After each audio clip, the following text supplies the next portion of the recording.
ನಾನಿವತ್ತು ನಿಮ್ ಜೊತೆಲಿ ಚಿಕನ್ ಪಕೋಡಾ ರೆಸಿಪಿನ ಶೇರ್ ಮಾಡ್ತಾ ಇದ್ದೀನಿ. ಚಿಕನ್ ಪಕೋಡಾ ತುಂಬಾನೇ ಟೇಸ್ಟಿಯಾಗಿ ಮತ್ತು ತುಂಬಾನೇ ಕ್ರಿಸ್ಪಿಯಾಗಿ ಬರುತ್ತೆ. ಒಮ್ಮೆ ನೀವು ಮನೆಯಲ್ಲಿ ಟ್ರೈ ಮಾಡಿ.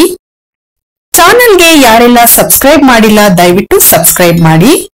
ಚಿಕನ್ ಪಕೋಡಾ ಮಾಡ್ಲಿಕ್ಕೆ ಏನೆಲ್ಲ ಇಂಗ್ರೀಡಿಯೆಂಟ್ಸ್ ಬೇಕು ಅಂತ ನಾನು ಡಿಸ್ಕ್ರಿಪ್ಷನ್ ಬಾಕ್ಸ್ ನಲ್ಲಿ ಕೊಟ್ಟಿರ್ತೀನಿ, ದಯವಿಟ್ಟು ಚೆಕ್ ಮಾಡಿ.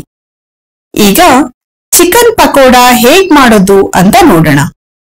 ನಾನಿಲ್ಲಿ ಒಂದು ಮಿಕ್ಸಿ ಜಾರಿಗೆ 1 ಹಿಡಿ ಆಗುವಷ್ಟು ಕೊತ್ತಂಬರಿ ಸೊಪ್ಪು, 15ರಿಂದ 20 ಎಲೆ ಪುದೀನಾನ ಹಾಕೊಳ್ತಾ ಇದ್ದೀನಿ, 5 ಗ್ರೀನ್ ಚಿಲ್ಲಿ, 10ರಿಂದ 12 ಕರಿಬೇವಿನ ಎಲೆಗಳನ್ನ ಹಾಕೊಳ್ಬೇಕು. ಇದಕ್ಕೆ ನೀರನ್ನ ಸೇರಿಸದೇನೆ ಮಿಕ್ಸಿ ಮಾಡ್ಕೊಳ್ಬೇಕು.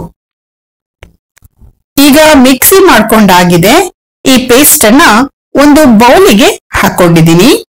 3 ಟೇಬಲ್ ಸ್ಪೂನ್ ಆಗುವಷ್ಟು ಮೈದಾ ಹಿಟ್ಟು, 2 ಟೇಬಲ್ ಸ್ಪೂನ್ ಕಾರ್ನ್ ಫ್ಲೋರ್ ಅನ್ನ ಹಾಕೊಂಡಿದ್ದೀನಿ, 1 ಟೇಬಲ್ ಸ್ಪೂನ್ ಆಗುವಷ್ಟು ಗಟ್ಟಿ ಮೊಸರನ್ನ ತಗೊಂಡಿದ್ದೆ, ಅದನ್ನ ಹಾಕೊಂಡಿದ್ದೀನಿ, 2 ಟೇಬಲ್ ಸ್ಪೂನ್ ಆಗುವಷ್ಟು ಶುಂಠಿ ಬೆಳ್ಳುಳ್ಳಿ ಪೇಸ್ಟ್, ಇದನ್ನು ಕೂಡ ಹಾಕೊಳ್ಬೇಕು, 1 ಟೇಬಲ್ ಸ್ಪೂನ್ ಆಗುವಷ್ಟು red chilli powder, 1 teaspoon ಆಗುವಷ್ಟು ಚಾಟ್ ಮಸಾಲ, 1 ಟೀ ಸ್ಪೂನು ಜೀರಿಗೆ ಪುಡಿ, garam masala 1 teaspoon, 1 teaspoon ಆಗುವಷ್ಟು ಕೊತ್ತಂಬರಿ ಪುಡಿ ಮತ್ತೆ ಅರ್ಧ ಟೀ ಸ್ಪೂನ್ ಆಗುವಷ್ಟು ಕಾಳು ಮೆಣಸಿನ ಪುಡಿ, ಇದನ್ನು ಕೂಡ ಹಾಕೊಂಡಿದ್ದೀನಿ, ಅರ್ಧ ಟೀ ಸ್ಪೂನ್ ಆಗುವಷ್ಟು ಅರಿಶಿನ ಪೌಡರ್, ಅರ್ಧ ಟೀ ಸ್ಪೂನ್ ಆಗುವಷ್ಟು ಜಾಯಿಕಾಯಿನ ಪೌಡರ್ ಮಾಡಿ ಇಟ್ಕೊಂಡಿದ್ದೆ, ಅದನ್ನ ಹಾಕೊಂಡಿದ್ದೀನಿ, 1 ಟೇಬಲ್ ಸ್ಪೂನ್ ಆಗುವಷ್ಟು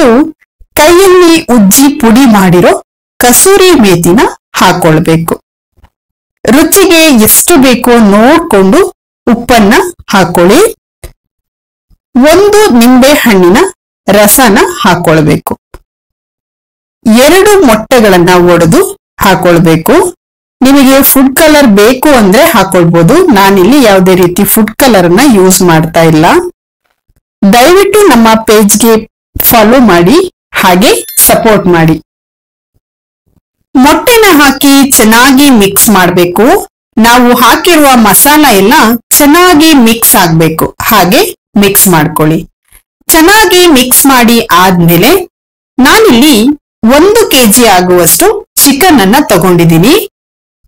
ಮಿಕ್ಸ್ ಮಾಡಿರೋ ಮಸಾಲೆಗೆ ಚಿಕನ್ ಅನ್ನ ಹಾಕೊಳ್ಬೇಕು. ಚಿಕನ್ ಅನ್ನ ಹಾಕ್ಬಿಟ್ಟು ಚೆನ್ನಾಗಿ ಮಿಕ್ಸ್ ಮಾಡ್ಕೊಳ್ಳಿ. ಚಿಕನ್ಗೆ ಮಸಾಲ ಚೆನ್ನಾಗಿ ಹಿಡ್ಕೊಳ್ಬೇಕು, ಹಾಗೆ ಮಿಕ್ಸ್ ಮಾಡ್ಕೊಳ್ಬೇಕು. ಚೆನ್ನಾಗಿ ಮಿಕ್ಸ್ ಮಾಡಿ ಆದ್ಮೇಲೆ ಇದನ್ನ 1 ಅವರ್ ಇಂದ 2 ಅವರ್ ವರೆಗೂ ನೀವು ಮ್ಯಾರಿನೇಟ್ ಆಗ್ಲಿಕ್ಕೆ ಬಿಡಬೇಕು. ಈಗ ಒಂದ್ ಪಾತ್ರೆನ ಬಿಸಿ ಮಾಡ್ಲಿಕ್ಕೆ ಇಟ್ಕೊಂಡು ಆಯಿಲ್ ಅನ್ನ ಹಾಕಿ, ಆಯಿಲ್ ಚೆನ್ನಾಗಿ ಬಿಸಿ ಆದ್ಮೇಲೆ ಮ್ಯಾರಿನೇಟ್ ಮಾಡಿರೋ ಚಿಕನ್ ಅನ್ನ ನಿಧಾನಕ್ಕೆ ಬಿಟ್ಕೊಳ್ಬೇಕು. ಗ್ಯಾಸ್ ಅನ್ನ ಮೀಡಿಯಂ ಫ್ಲೇಮ್ ಅಲ್ಲೇ ಇಟ್ಟು ಬೇಯಿಸ್ಕೊಳ್ಳಿ. ಗ್ಯಾಸ್ ನ ಯಾವುದೇ ಕಾರಣಕ್ಕೂ ಲೋ ಫ್ಲೇಮ್ ಅಲ್ಲಿ ಇಟ್ಕೊಳ್ಬೇಡಿ. ಲೋ ಫ್ಲೇಮ್ ಅಲ್ಲಿ ಇಟ್ಕೊಂಡ್ರೆ ಚಿಕನ್ಗೆ ಹಾಕಿರುವ ಮಸಾಲ ಬಿಟ್ಕೊಳ್ಳೋ ಚಾನ್ಸಸ್ ಇರತ್ತೆ. ಹಾಗಾಗಿ ಚಿಕನ್ ಅನ್ನ ಬಿಟ್ಟು ಕೂಡ್ಲೆ ತಿರುಗಿಸ್ಕೊಳ್ಬೇಡಿ, 2 ನಿಮಿಷ ಆದ್ಮೇಲೆ ತಿರುಗಿಸ್ಕೊಳ್ಳಿ. ಚಿಕನ್ ಗೋಲ್ಡನ್ ಬ್ರೌನ್ ಕಲರ್ ಬಂದ್ರೆ ಸಾಕು. ಕೊನೆಯಲ್ಲಿ 10 ಕರಿಬೇವಿನ ಎಲೆಗಳನ್ನ ಹಾಕೊಳ್ಳಿ. ಕರಿಬೇವಿನ ಎಲೆ ಹಾಕೋದ್ರಿಂದ ಫ್ಲೇವರ್ ತುಂಬಾನೇ ಚೆನ್ನಾಗಿ ಬರುತ್ತೆ. ಈಗ ಚಿಕನ್ ಪಕೋಡಾ ರೆಡಿ ಆಗಿದೆ. ನೀವು ಮನೆಯಲ್ಲಿ ಒಮ್ಮೆ ಟ್ರೈ ಮಾಡಿ ಹೇಗ್ ಬಂತು ಅಂತ ಕಮೆಂಟ್ ಮಾಡಿ. ವಿಡಿಯೋನ ನಿಮ್ಮ ಫ್ಯಾಮಿಲಿ ಮತ್ತೆ ಫ್ರೆಂಡ್ಸ್ ಜೊತೆಯಲ್ಲಿ ಶೇರ್ ಮಾಡಿ.